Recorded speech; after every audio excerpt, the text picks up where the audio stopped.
Flood control projects itutuloy pa rin ayon kay PBBM. Ang detalye sa report.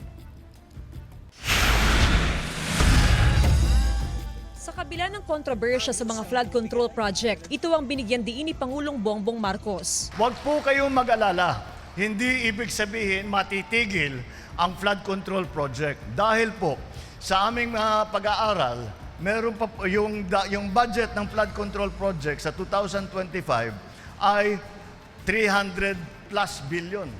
So hindi pa naubos yun. Pero anya, titiyakin daw na maayos ang proposal, implementasyon at naayon ng proyekto sa pangangailangan ng isang lugar. Babantayan din na walang magiging bahid ng korupsyon sa mga proyekto. Ibabalik din ng Pangulo ang proseso ng acceptance ng LGU sa lahat ng completed national projects. Ayon sa Pangulo, sa kabuang 255.5 billion pesos na nasave ng gobyerno sa mga kansilado ng 2026 flood control project, 36 billion pesos ay ilalaan sa DSWD para sa AIX at SLP, mahigit 26 billion pesos sa DepEd, 29 billion sa DOH para sa pagtatayo ng mga ospital, 46 billion sa Department of Agriculture, 5 billion sa National Irrigation Administration. Maglalaan din ng pondo sa DOLE para sa tupad na nasa ilalim ng social programs ng gobyerno. Gayon din sa DICT, DOE para sa electrification program, anti-agricultural smuggling, waste-to-energy program at maging sa DOTR para sa pagpapaganda ng transport system sa bansa.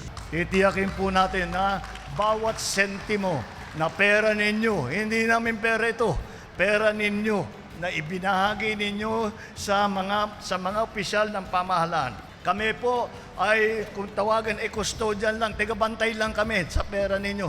Ang responsibilidad, ang katungkulan na tiyakin na ang bawat sentimo ay mapupunta sa maganda para pagandahin po ang buhay ng ating mga kababayan. Ang anunsyo ng Pangulo ay sa gitna ng pamamahagi niya ng tulong sa mahigit 2,000 pamilya sa Cagayan na sinalanta ng Super Typhoon Nando. Kabuang 2,533 na pamilya mula sa Santa Ana at Gonzaga ang nabigyan ng tig 10,000 pisong cash assistance at family food packs noong Sabado. Ang mga nasalantang magsasaka binigyan ng cash assistance at pataba. Bumisita rin sa Mariano Marcos Memorial Hospital and Medical Center sa Batac City, Ilocos Norte umaga kahapon. Kinausap niya mga kinatawan ng ospital sa pamumuno ni Dr. Jose Oroza III upang matiyak ang maayos na pagpapatupad ng mga serbisyong pangkalusugan, lalo na ang Zero Balance Billing Program.